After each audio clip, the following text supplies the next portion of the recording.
Coming up on the Inspired podcast. Awareness is your superpower. We can only change what we're aware of in the first place. Anxiety is our struggle with uncertainty.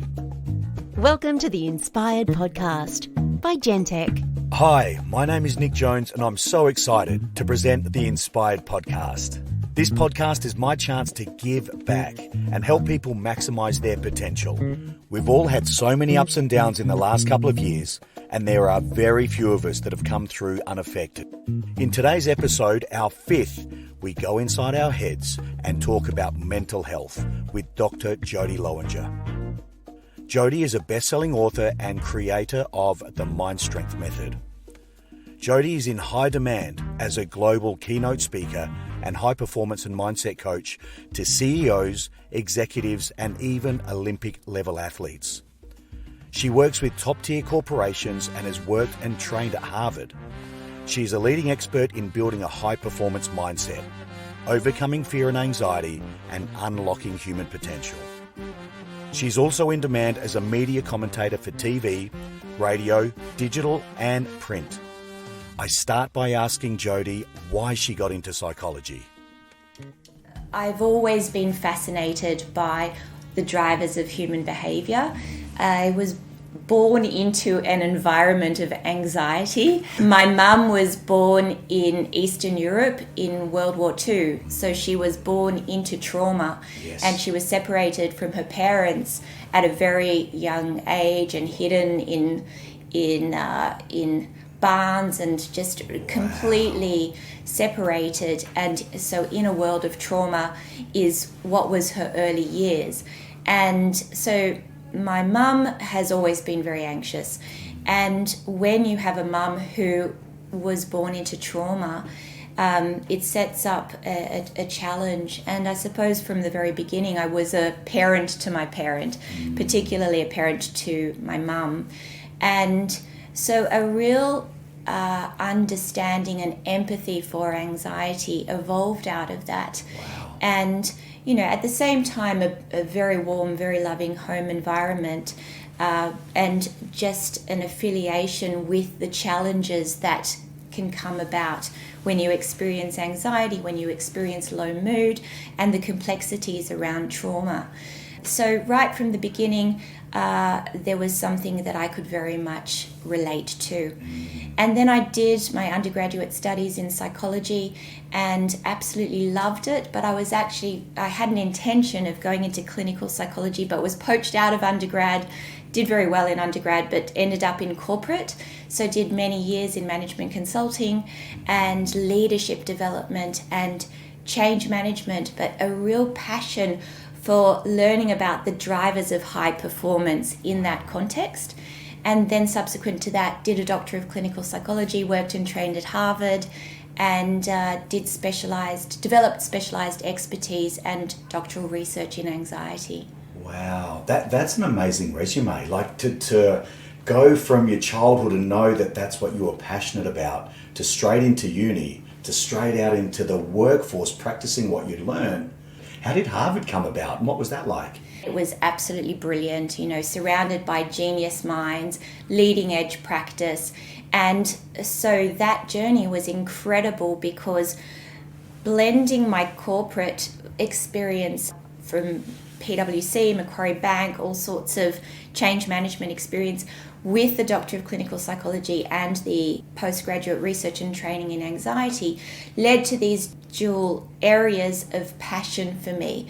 And that was the contributors of high performance and enabling leaders and teams across corporate environments, across sporting environments to build resilience and thrive and optimize their mindset to build next level performance, working with Olympians and all sorts of phenomenal people in the sporting arena and in the world of leadership, but also an absolute passion for helping people across anxiety, stress, low mood, burnout for adults, kids and teens.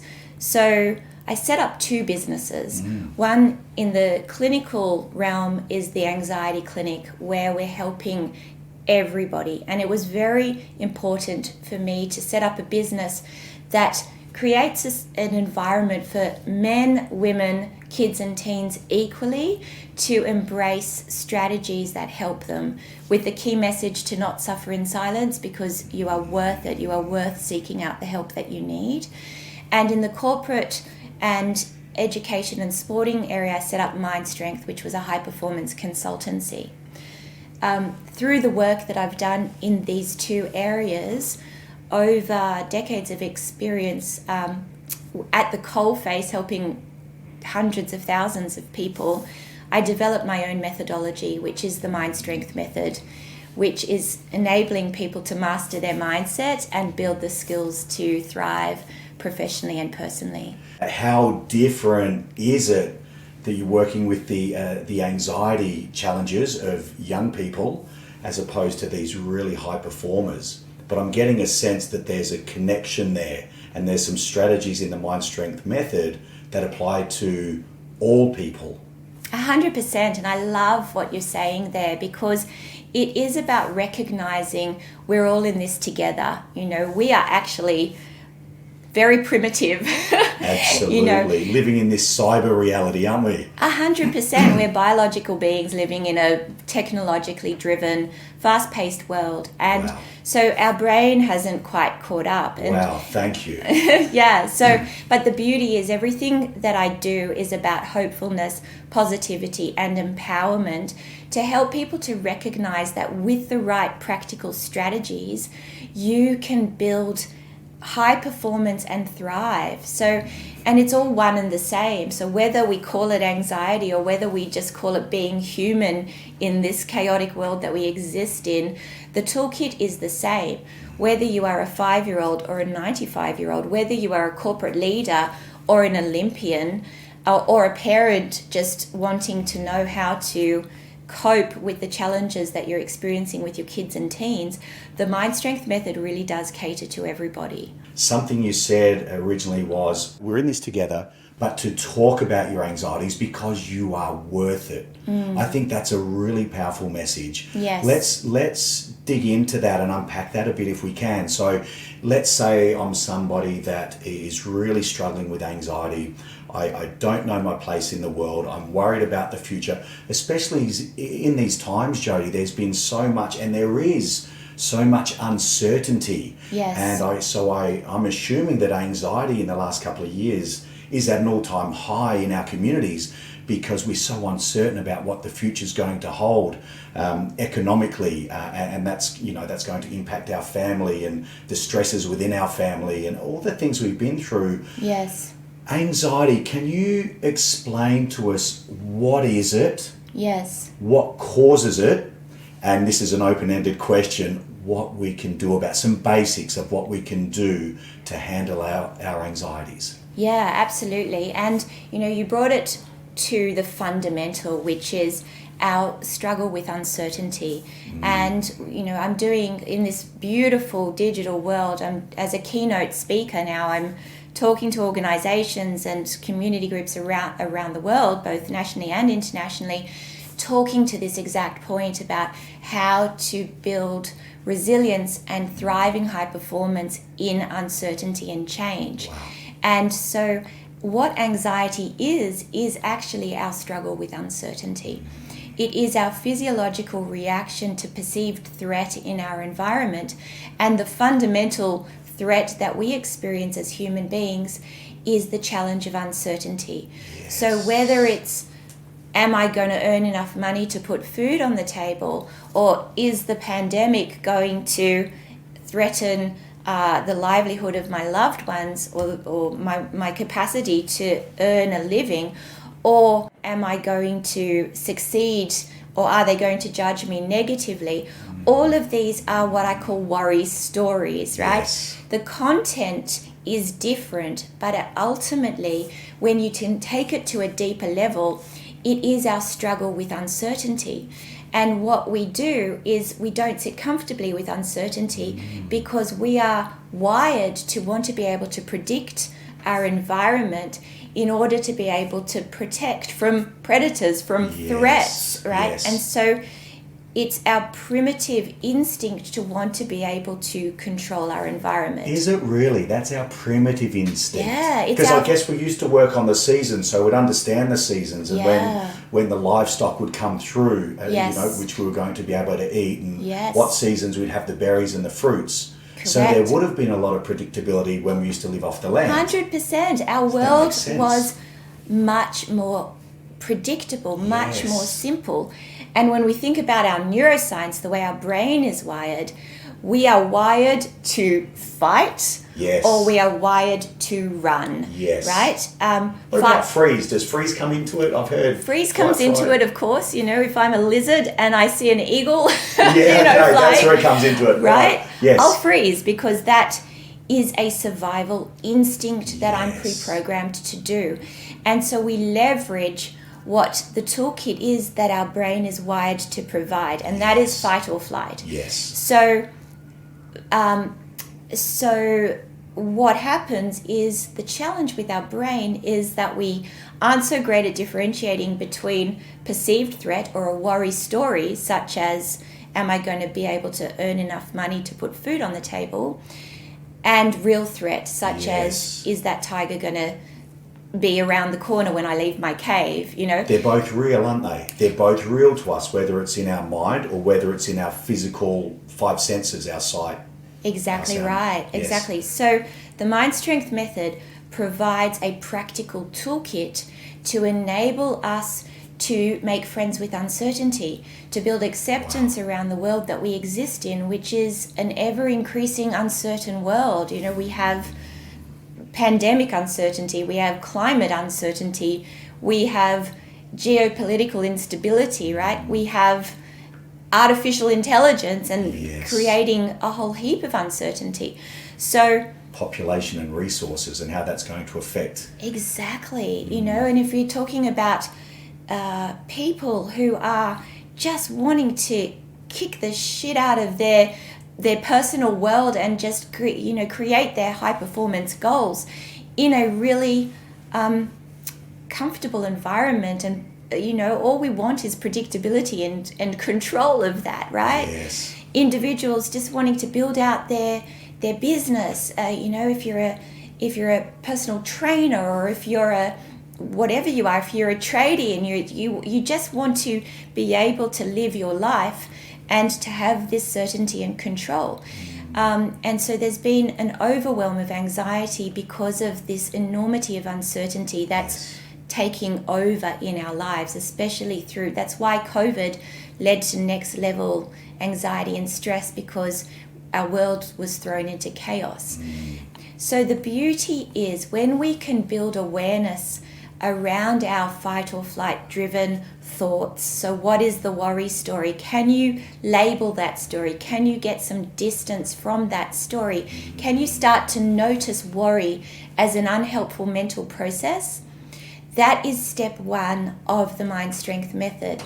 Because when we're in fight or flight, it triggers unhelpful thoughts, feelings and actions, because it's our body responding to perceived threat or a worry story as if it's a real threat. This perceived threat is causing the neurotransmitters and hormones, adrenaline, so your sympathetic nervous system's kicking in. Correct. You're starting to produce adrenaline. Yes. And all of the other neurotransmitters in and around that adrenaline for the fight or flight. Correct. And something you said that was very powerful. When we're in that situation, the capacity to be able to detach and understand what's happening is probably not there once we're in it. Once we've engaged that fight or flight, the capacity to detach from it and see it and identify it must be, is it impossible?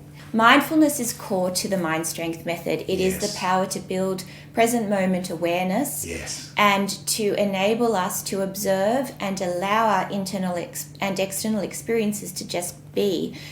When we build acceptance of these experiences, it helps to dissolve the fight or flight. Wow. But we are pre-programmed to not want to dissolve it because it's an aversive experience. So the beauty of awareness and understanding what's going on enables us to move out of these sorts of unhelpful actions and realign to high performance habits. Wow. And as a high performance coach to CEOs of, global organizations, very senior executives, but also as a high performance coach to elite athletes, I want everybody to know that no matter who you are, no matter what you do, the toolkit, as we were talking to earlier, the toolkit will help every single person because it's built on very logical principles.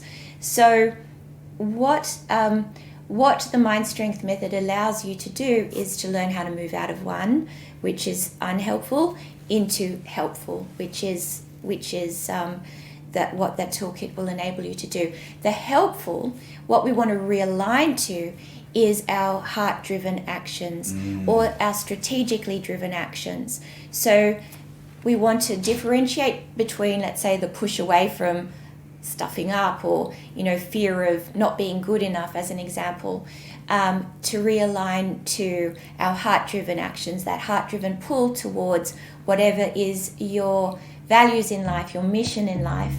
And that's what the Mind Strength method enables us to do. I hope you're enjoying our chat with Dr. Jodie Lowinger. We'll continue after this message from our sponsors. Boost your energy and workout intensity using Gentech Nutrition's premium quality workout and amino acid products. Use code INSPIRED10 and save 10% off your favourite products at gen-tec.com.au.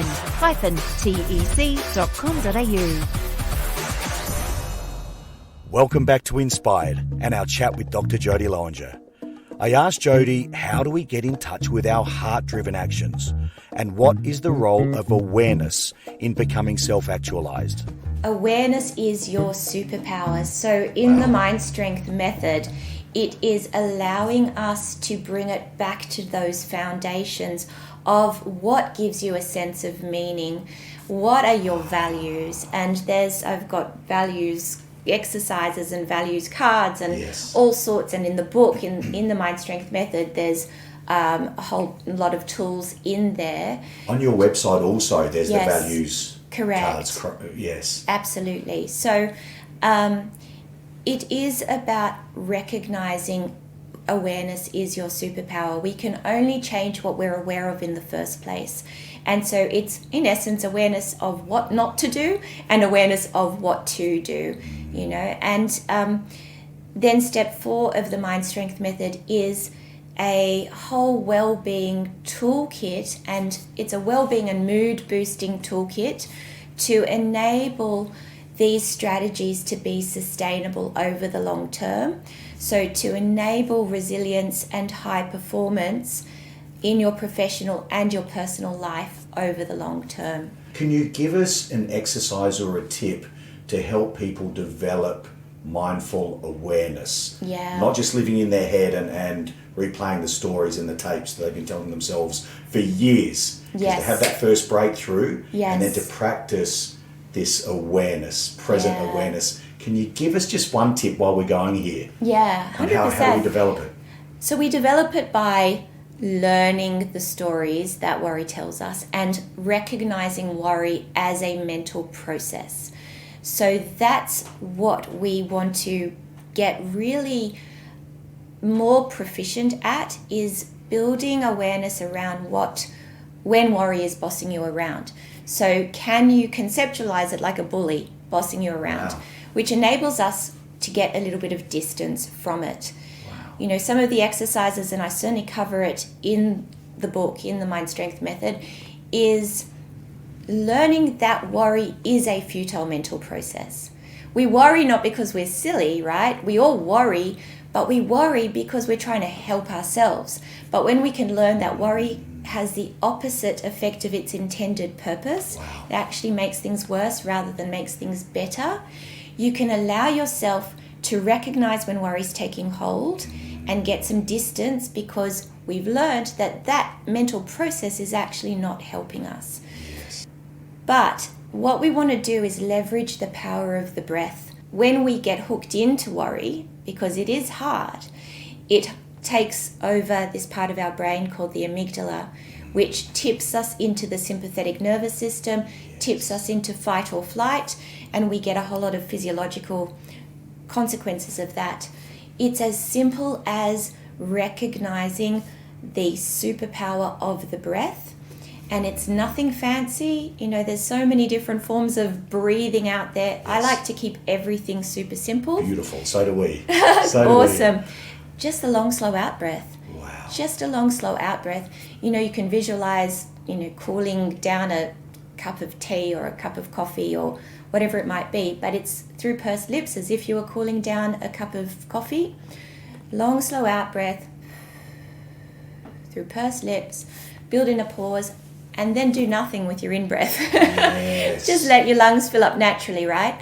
Not necessary to breathe in deep into the belly. It's not, because obviously the sympathetic nervous system and the amygdala causes the shallow breathing. Correct. The high chest breathing rather than the low diaphragmatic. So the in-breath is not as important, it's the out-breath. It's the out-breath, and the reason being is because when we're in fight or flight, what happens to your muscles? They tense up, right? Yes. And so if you do that now, if you tense up your chest and you try and breathe deeply, and we think, all of those things on, Dr. Google tell me to breathe in deeply, but when we're in fight or flight and we try to breathe in deeply, what happens? You can't do it. You can't do it. It doesn't go anywhere. And for people who want to, kick the shit out of their goals and do really well, and they think, oh my God, I'm meant to be breathing deeply. I can't do it. I'm not good enough. And so that tips fight or flight, more fight or flight around that sense of not being able to breathe properly. And that can actually escalate a panic spiral. So when we're doing the long, slow out breath, it's really easy to just let go in the moment. You can still do the long, slow out breath even if you're tense. Yes, 100%. I can feel it then. Yeah, so we just let it go. Let your lungs fill up naturally, and that is all. Build in a pause between the out-breath and the in-breath, and really simple. And that, when you do a few rounds, so when I'm speaking to a whole group as a keynote speaker, I might be in an audience and do this practical exercise. Yes. And I see yawns all over the audience, and it's fantastic because, and I jump on the yawner in the audience and I say, go you for yawning, right? But that tells me is that right there in that moment, it's no coincidence that that person is yawning, because they are re-engaging the parasympathetic nervous system, which is the calming nervous system, which is stimulating those positive neurochemicals in that moment, bringing their stress levels back down to baseline. So these are what I call circuit breakers. Stress is cumulative, and we are go, go, go in our day. So if you can build circuit breakers into your day and bring your stress levels back down to baseline, it helps to re-engage your strategic mind and helps to realign to your high performance habits. In essence, it's notice the worry story, leverage the power of the long, slow out breath, bring your mind back to the present moment, and move from worry into problem solving around what's in your control. It might be as simple as moving the focus from outcome to the focus on effort, and just being proud of yourself for just getting stuck into what are some simple things that I can do right now, and being kind to yourself in that moment. Yes, because that's a real strength, isn't it? You're showing yourself, I'm facing up to the worry stories. I'm facing up, I want to make my life better, and I'm taking action. Correct. And that's a really simple circuit breaker that anyone can do at any time. So let's say we've got a busy person, whether it's a corporate person, whether it's an athlete, whether it's a mum, a parent. Let's say they've got 12 to a parent 16 hours a day of go, go, go. How often should they use the circuit breaker technique like this? Is it just on demand? Because I'm thinking it'd be easy just to let it go. If you haven't created the pattern or the habit of doing it regularly, how do you create that habit? How many times should you consciously stop and break the circuit? I think it's about moving to what do you need as an individual, and moving out of a sense of I have to be perfect in order to be good enough, because that's typically fear-driven. Perfectionism is fear-driven, into kindness and compassion. So what do I need for myself? And dare I say, be imperfect in it. Okay. Absolutely. If we were perfect, we wouldn't be here in this lifetime, Jodie, correct? Correct. No one's perfect. And it's the beauty of us as individuals. Yes. And it's the stuff we need to work on and work through and learn. Yes. And to get through to evolve in this lifetime, correct? Absolutely. And so it really comes down to what is driving your behavior in any moment. Are you being driven by, being self-flagellation, let's say, beating yourself up, saying, I'm not good enough, I should be doing this, I should be better, I should be doing my breathing more, I should be doing more circuit breakers, right? Which is common. This is common, Which is common, to moving into what is going to be helpful for me in this moment. Yes. So that's more of a values-driven statement. I value kindness, I value compassion, I value achievement. It might be that values-driven, what is going to help me. And so we recognize that everything in the mind strength method is evidence-based, is scientifically supported strategies. And so what we want to do is recognize that there is power and helpfulness in routine, because it is building certainty into the uncertainty, right? So there is power and helpfulness in routine, building in those high performance habits, building in that muscle memory. Yes. But it's not driven by, I should be this in order to be good enough, right? It's driven by, what are the high performance habits and what is the routine that's going to work for me?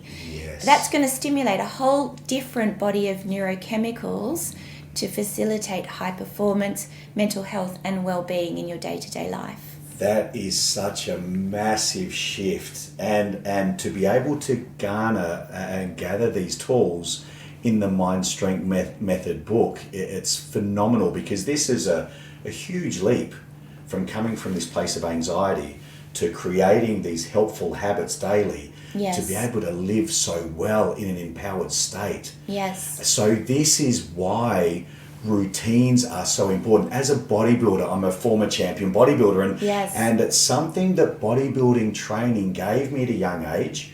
At 15, when I grew up in Housing Commission, and we had a pretty tough childhood compared to some and not to others, but bodybuilding gave me something where I was able to go to the gym, put in the effort in the gym, see change. I could see change happening in front of me. It was just blood rushing into the muscles, and the muscles appearing bigger and feeling bigger, and obviously the great neurotransmitters that you stimulate through exercise. But I believe it was more about having control over my outcomes, which was an increase in strength and muscle growth. But all of those, that the training in the gym became a metaphor for my life, and the habits that I created in and around exercise helped me to absolutely understand what it is you're saying. Absolutely, and that's so magnificent to hear, because you brought things, as you say, in this world of uncertainty, you brought into your life where you can build certainty.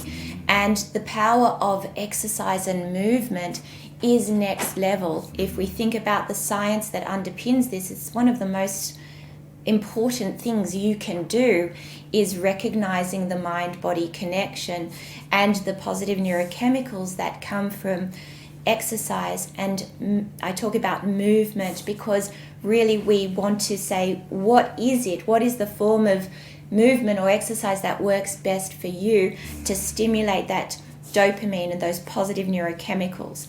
The other things that were so helpful in what you're describing is you created a new tribe for you and a sense of community, that you embraced a belonging in that environment.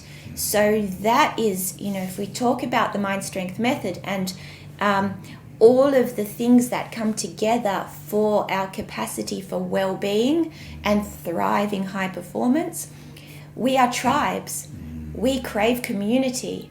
And so you took yourself out of an environment where you had no sense of connectedness in that environment that you were in, right? And it was tough. It was tough stuff that you were going through.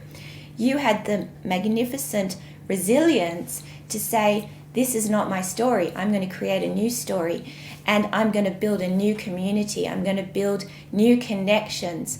So there's all sorts of helpfulness in what you had the power to do at a very young age. Yes. So well done to you. Thank you. And it's interesting you say that. I train now at a gym called City Gym. A big shout out to City Gym. I love City Gym. I love City Gym. Do you go to City Gym? I don't go, but I've heard of a lot of my clients go. I bet they do. And that's the thing in City Gym, there's such a sense of community. And I believe a lot of people that go to the gym regularly, like me, are the misfits of society. And we end up, this is true, this is fact, and we end up in a place like City Gym where the members and the trainers and the staff, it doesn't matter whether you are rich, poor, you live on the harbour, you're nearly homeless, whether you're gay, whether you're straight, it doesn't matter. And there are celebrities, there are nobodies.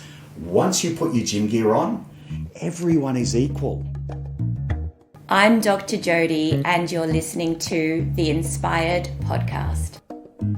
I'm finding Dr. Jodie so insightful. I hope you are as well. For the final part of our chat, I asked Jodie what's the best thing about her work. What I love and what I'm so incredibly grateful for in the work that I do is being able to work in such an intimate space as helping people absolutely thrive in their professional and personal lives in a very confidential environment where they can really share and dig deep on the mind strength method and the tools that I work through together. Is it allows me to see that we are all in this together. You know, whether you are a CEO and founder of a billion-dollar business, or whether you are, you know, a parent to a 5-year-old, or just any of us, right? We are all in this together. And what society has done is it has ruptured our sense of community. And so what we want to do is think about what works for you. What is your tribe?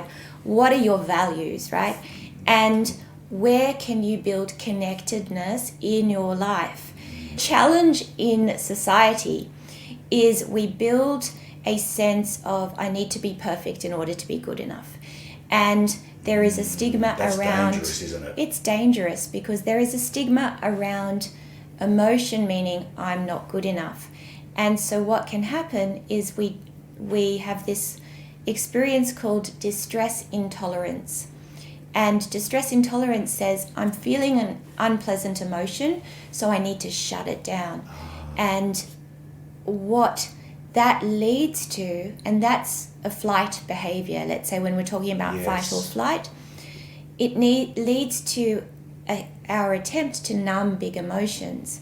And that is very challenging in society, whether it's, you know, turning to alcohol, let's say, to numb those big emotions, or gambling or gaming or whatever it is that kind of is an attempt, again, fear-driven actions or fight or flight-driven actions to get rid of those big emotions.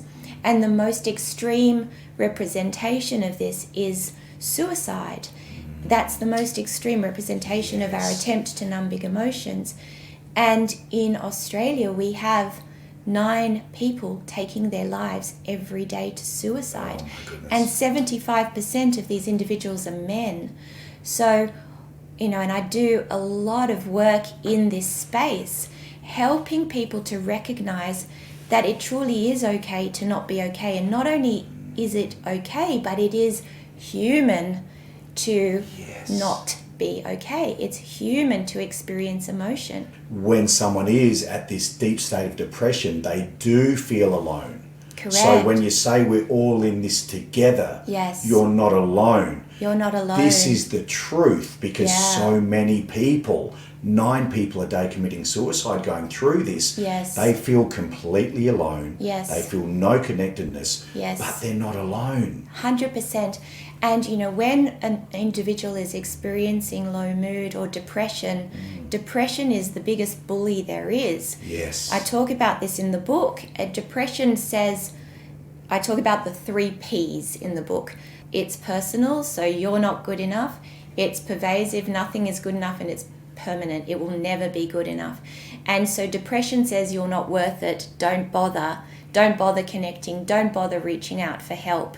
And so when we listen to that bully voice, we withdraw further.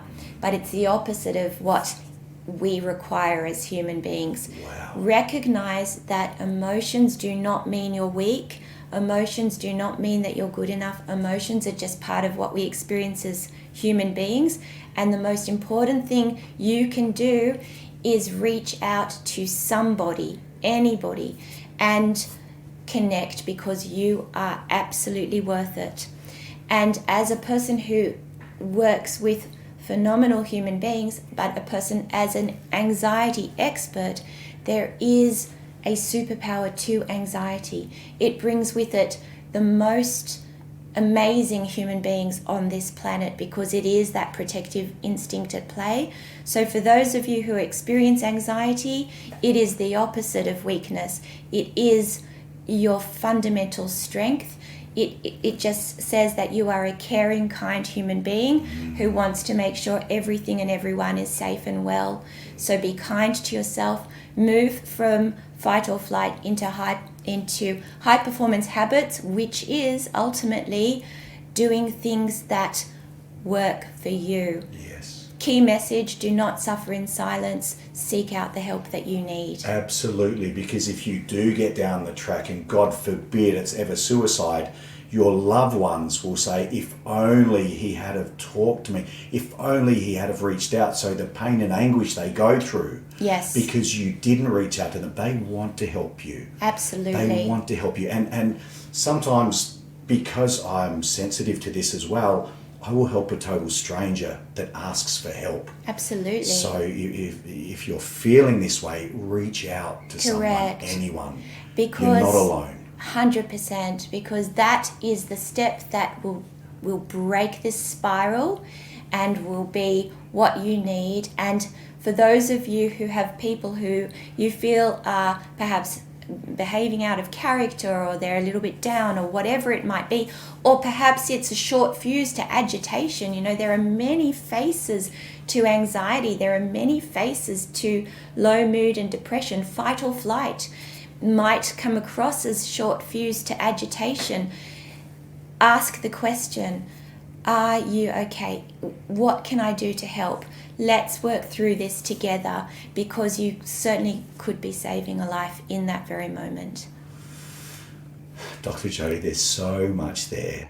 Thank you so much. Tell us personally, what inspires you?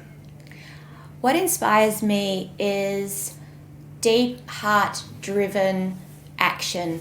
I am on a mission to help the world to move from anxiety into practical and resilient action through the Mind Strength method. It is my dream to create a Mind Strength movement to help every single person on this planet to curb anxiety and thrive. Because in my experience, through working with so many people over decades, the Mind Strength method never fails me and does absolutely transform lives. God bless you. Keep up the great work. Thank you so much for your time and wisdom and your love. Such a pleasure. Beautiful to connect. Likewise. If you want to get Dr. Jodie Lowinger's book, The Mind Strength Method, or connect with her and see what amazing work she's doing, go to drjodie.com.au. That's drjodie.com.au. Remember to rate and review the Inspired Podcast on whatever platform you're listening to us. I'm Nick Jones. Thanks for listening to Inspired. Build maximum muscle mass using Gentech Nutrition's premium quality creatine, protein and amino acids. Use code INSPIRED10 and save 10% off your favourite products at gen-tec.com.au.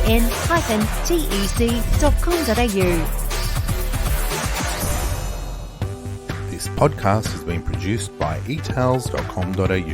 That's www.etales.com.au. Does your company or organisation or even yourself need a podcast? Contact Rob at etals.com.au.